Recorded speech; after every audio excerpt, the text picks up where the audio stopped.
Mais de 50 anos depois do desaparecimento de Rubens Paiva, o Supremo Tribunal Federal tomou uma decisão que pode mudar o rumo da história e finalmente punir os responsáveis pelo assassinato do ex-deputado. Por unanimidade, os ministros do STF decidiram julgar uma ação que apura as circunstâncias da morte de Paiva e de outros 2 desaparecidos políticos da ditadura militar. O relator do caso, o ministro Alexandre de Moraes, destacou a atualidade e a importância da discussão do tema na sociedade.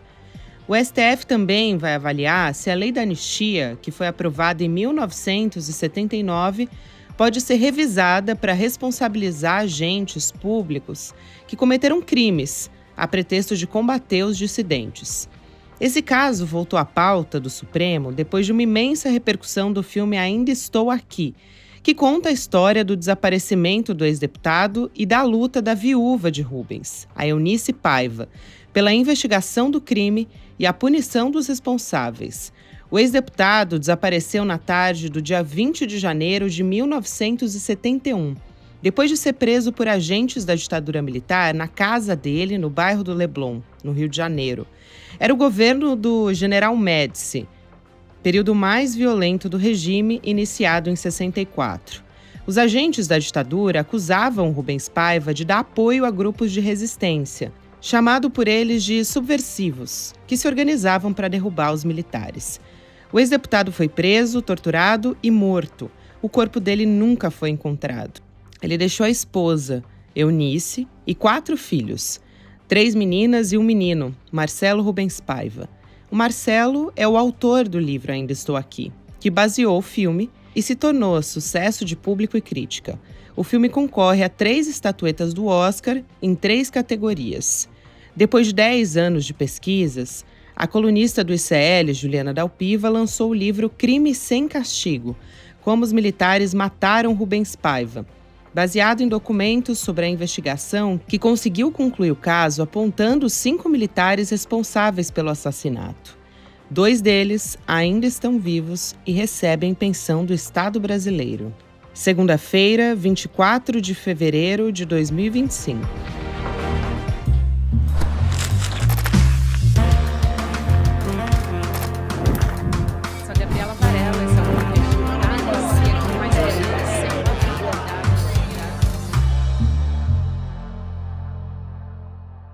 Olá, seja muito bem-vindo, seja muito bem-vinda. Eu sou a Gabriela Varelli, esse é o Videocast em Detalhes.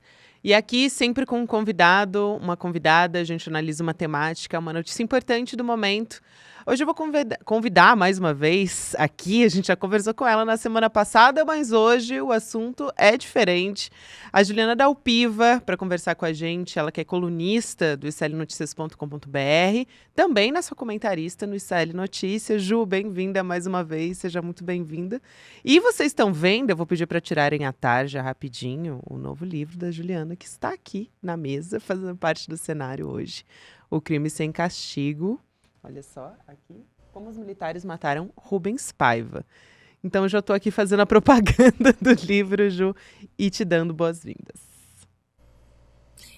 Obrigada por, de novo, estar aqui com você no Em Detalhes. Sempre um prazer, ainda mais para falar desse trabalho pelo qual eu tenho tanto carinho. Tomou muito tempo da minha vida e tenho muito orgulho de poder dividir agora. Nesse momento, inclusive, que a gente está aqui na expectativa pelo Oscar da Fernanda Torres e do filme Ainda Estou Aqui, que contam, né, tão bem essa história.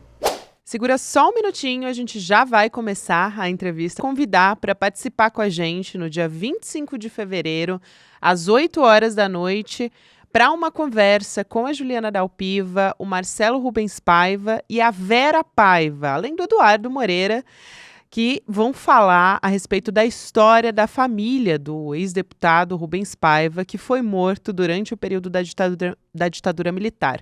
A Ju também está lançando um livro a respeito dos bastidores desse crime, desse assassinato, que deixou marcas na nossa história, na nossa sociedade. Então, vai ser uma conversa sobre política, uma conversa também sobre a história dessa família. O Marcelo, você deve saber, também escreveu o livro que deu origem ao filme que está concorrendo ao Oscar, o Ainda Estou Aqui. Então fica o convite para você, participa com a gente em detalhesicl.com.br garante a sua vaga, é gratuito o evento, mas você precisa se inscrever para participar. Então vem com a gente, fica o convite e agora sim a gente começa a nossa entrevista. Eu acho que é muito interessante você trazer para a gente por que você transformou, né, o caso do Rubens Paiva como o seu projeto de pesquisa, porque ele nasceu como um projeto acadêmico, mas, claro, a partir do seu trabalho como repórter. Então, eles dois se cruzaram, né, esses caminhos se cruzaram. Então, você trazer um pouco sobre como o ex-deputado Rubens Paiva surgiu na sua vida e esse projeto também, eu acho que é fundamental. Estava explicando aqui as teses, né, jurídicas, elas estão no livro, a explicação disso, né, de como essa luta que chega a esse episódio final do esclarecimento do crime em 2014 se dá. E essa batalha jurídica, então, né, no livro tem até cenas de julgamentos que eu acompanhei desse caso, em função dessas discussões. Eu já acompanho como repórter desde 2010 estes casos, de um modo geral, de casos de mortos e desaparecidos. Eu estudo essa área, eu pesquiso essa área, enfim, eu montei a minha biblioteca, eu fui estudar realmente todo esse tema, logo depois que eu fiz um intercâmbio na Argentina e entrei em contato com esse mundo da justiça de transição, do direito à luta pela memória, verdade e justiça.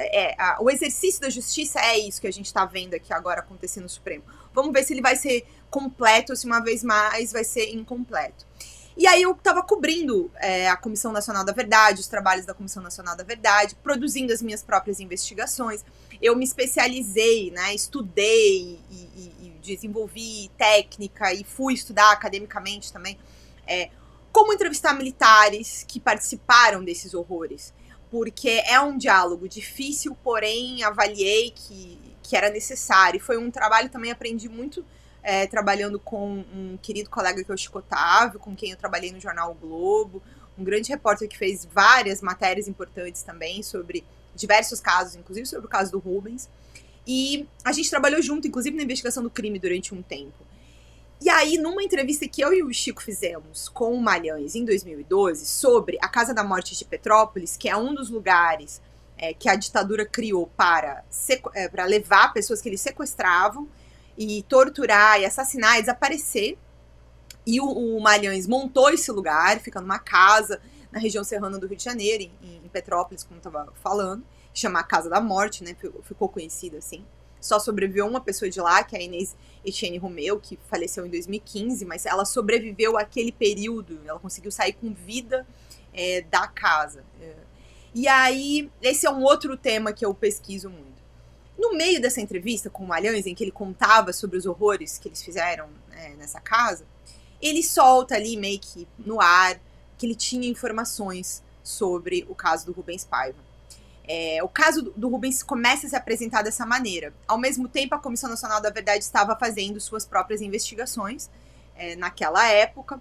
Um militar tinha procurado a comissão para contar que tinha visto a cena da tortura do Rubens, podia apontar quem eram os torturadores do Rubens, quem eram os responsáveis pelo DOI naquela noite. E aí isso permitiu que essas investigações avançassem. O Ministério Público Federal também estava com o caso aberto em investigação. E aí foi isso, Gabi, assim, uma peça sendo puxada pela outra.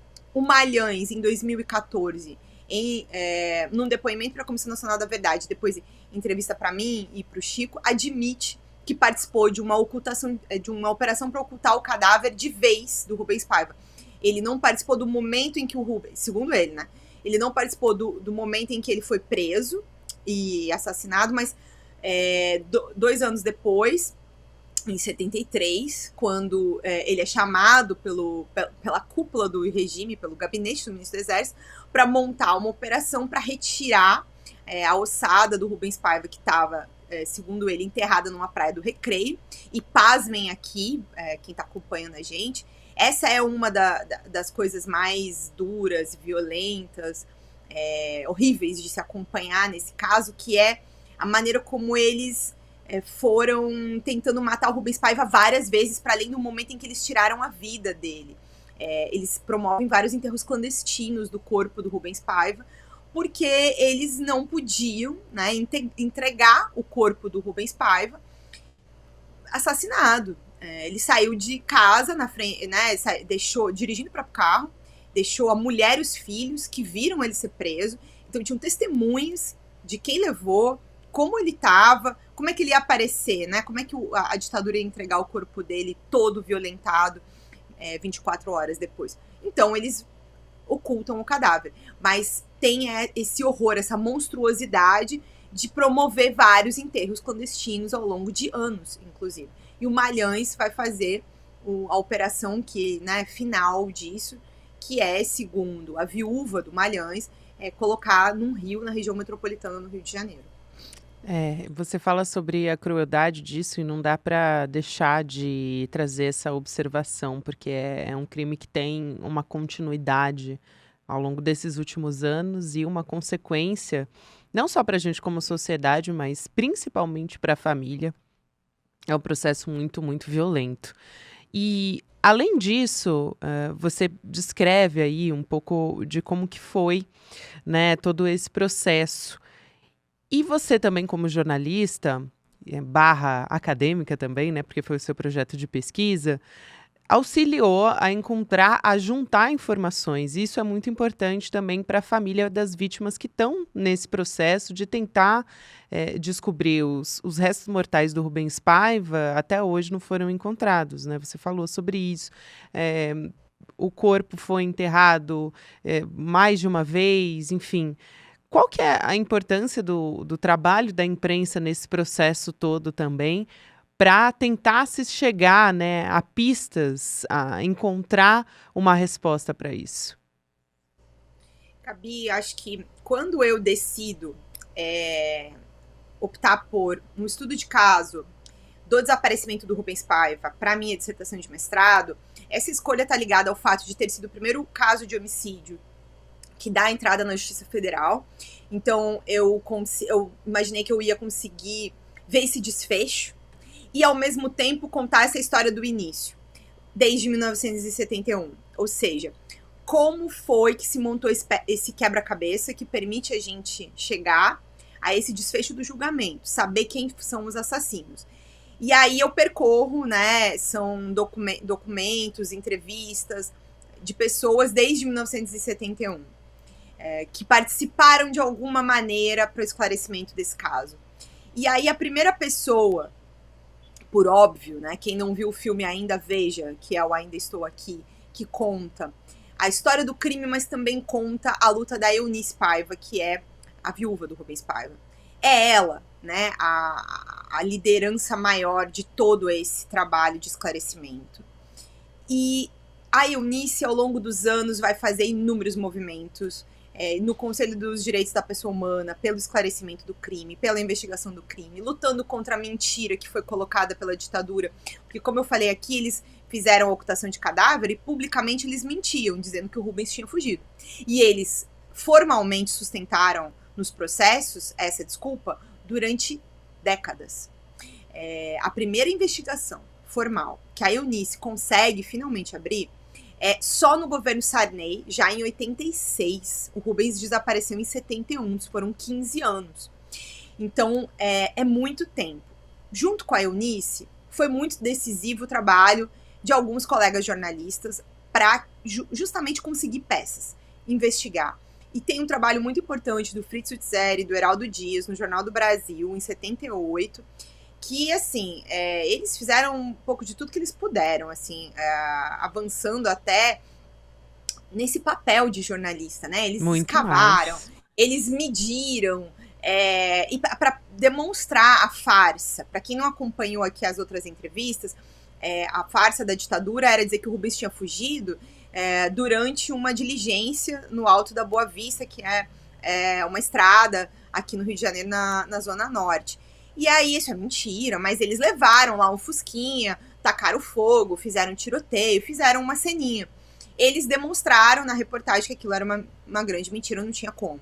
E fizeram isso de maneira objetiva, né? Mediram os postes, pegaram o laudo e desmontaram o laudo de perícia que foi produzido.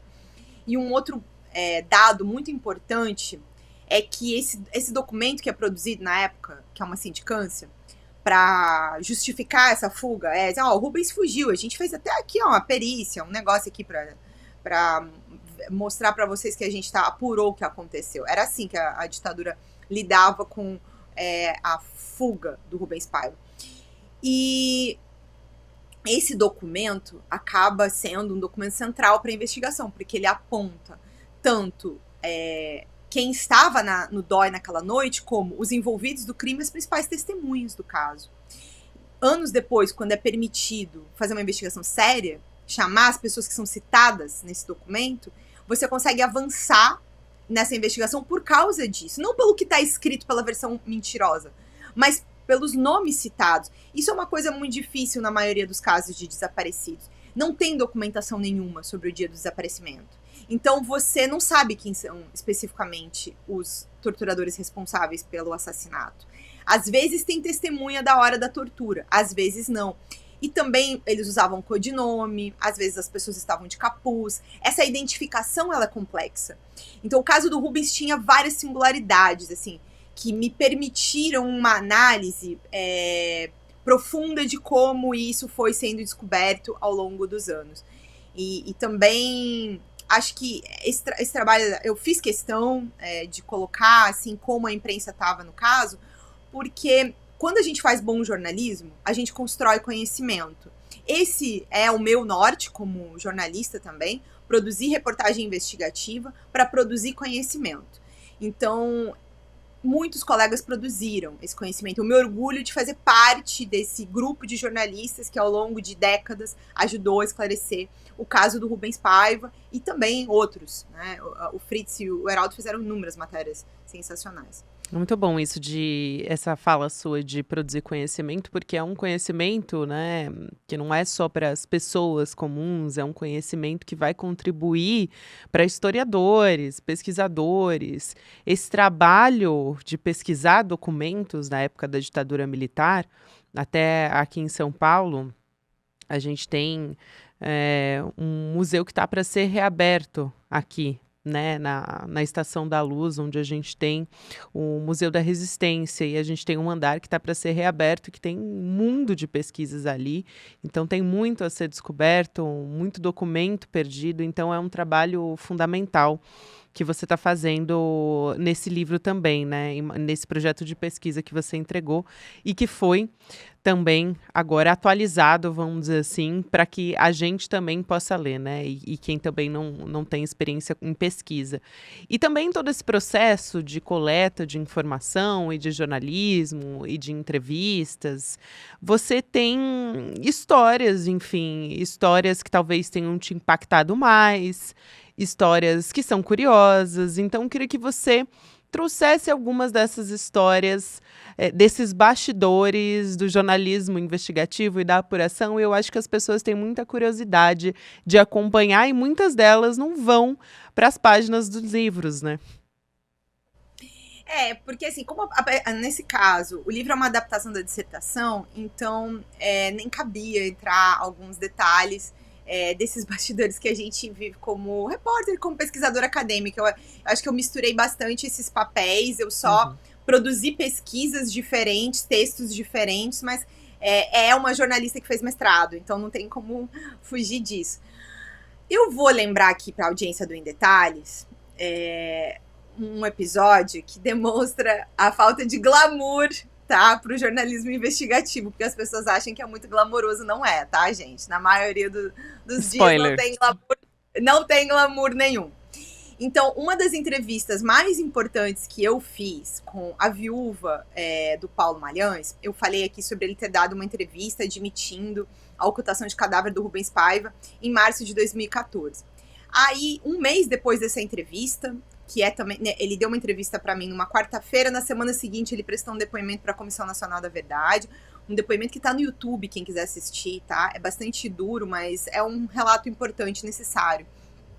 E aí, em seguida, em abril, ele foi alvo de um assalto em casa e acabou morrendo. E aí, depois do crime, e aí, gente, esse assalto, de fato, não teve a ver com as revelações que ele fez. A polícia chegou concretamente aos assaltantes, que eram ali vizinhos na Baixada Fluminense. Ele vivia num lugar ali no interior de Nova Iguaçu bastante violento, onde tem vários grupos organizados, criminosos, então não teve uma relação direta com o crime. Mas a viúva do Malhães, que era a Cristina Malhães, ela me deu uma entrevista, não me lembro exatamente agora se foi uma semana ou 2 depois do crime, num dia em que eu fui até lá conversar com ela, porque ele voltou atrás, né, nas declarações dele. Ele deu uma entrevista dizendo que tinha feito a ocultação de cadáver e no depoimento para a Comissão Nacional da Verdade ele recuou, dizendo que ele tinha criado essa história de que não era verdade. E aí, quando a gente foi conversar sobre o crime, sobre o assassinato do Malhães e tudo mais, eu fui lá e pergunto para a Cristina, mas olha só, ele falou sobre isso várias vezes, né? Eu preciso te perguntar se você tem alguma informação, se você sabe alguma coisa sobre isso.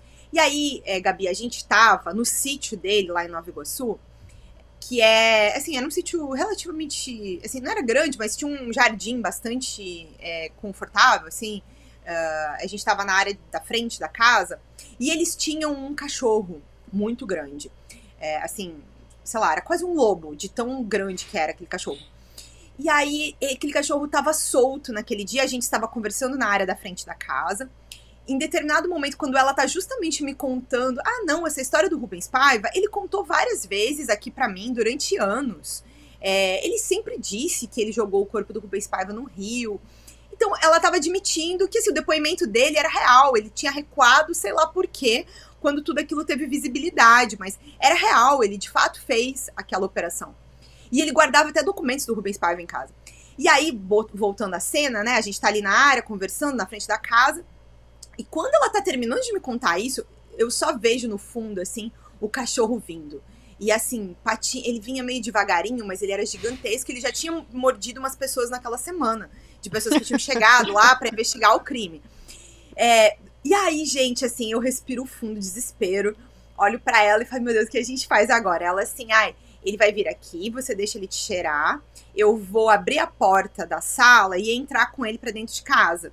A hora que eu fizer isso, você vai correndo pra dentro do carro e não olha pra trás. E aí, dito e feito, eu obedeci. Respirei fundo, óbvio, deixei, né, o cachorro vir, me cheirou. E aí, em seguida, ela entrou pra dentro da casa com o cachorro e o pobre do motorista que tava comigo tava de costas, eu não tinha nem como avisar ele. Então, a hora que ela levanta e entra em casa e eu levanto da cadeira e vou correndo em direção ao carro, eu saio gritando pro motorista, abre a porta do carro, abre a porta do carro. E aí a gente entra correndo dentro do carro pra sair dali. E assim, foram segundos, porque em seguida o cachorro veio atrás mesmo, entendeu? Meu Deus, ele veio. Então, e ele assim, mordeu algumas pessoas, tá? Eu fiquei com essa informação retida aqui. Pessoas que estavam fazendo ali, a polícia que estava investigando o crime do assassinato do Malhães, né? Então, nossa, assim, foi um dos momentos mais tensos que eu vivi. Agora de dar risada aqui, né? Porque é tragicômico essa situação. Mas, assim, ser repórter... O cachorro tava a serviço ali do crime, tava a serviço do crime. Então, assim, tem vários momentos que não há nenhum glamour em ser repórter. Ai, Ju, é muito bom isso. Assim, até porque era uma entrevista muito tensa, né? É um assunto muito denso. Enfim, não tem, né, nenhum tipo de cena que você possa imaginar que seja, mas nesse caso é tragicômico, né? Porque você podia, inclusive, ter sido mordida por ele. Eu fui uma entrevista num sábado de manhã, Gabi. Assim, eu me ofereci para um plantão extra para poder ir lá num dia que a viúva podia me receber, conversar e tal, com calma. E ela rendeu uma matéria super importante. E depois ela também teve que prestar depoimento do Ministério Público Federal sobre isso. Até para o fecho, né, do caso, que foi apresentado pelo MPF à Justiça Federal. Olha só, a operária, a coitada da operária da notícia quase levando por se oferecer para trabalhar num plantão.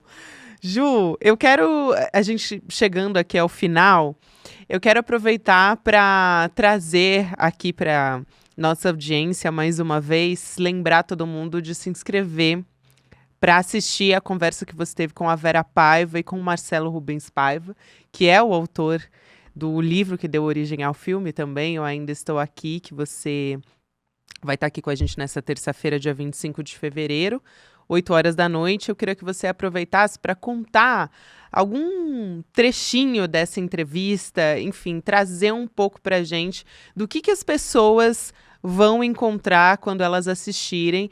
E a Ju vai estar ao vivo aqui no ICL, junto com o Eduardo Moreira, junto também trazendo os trechos dessa entrevista e contando bastidores que muita gente também ainda não sabe, né? Que foram revelados pela primeira vez nessa conversa.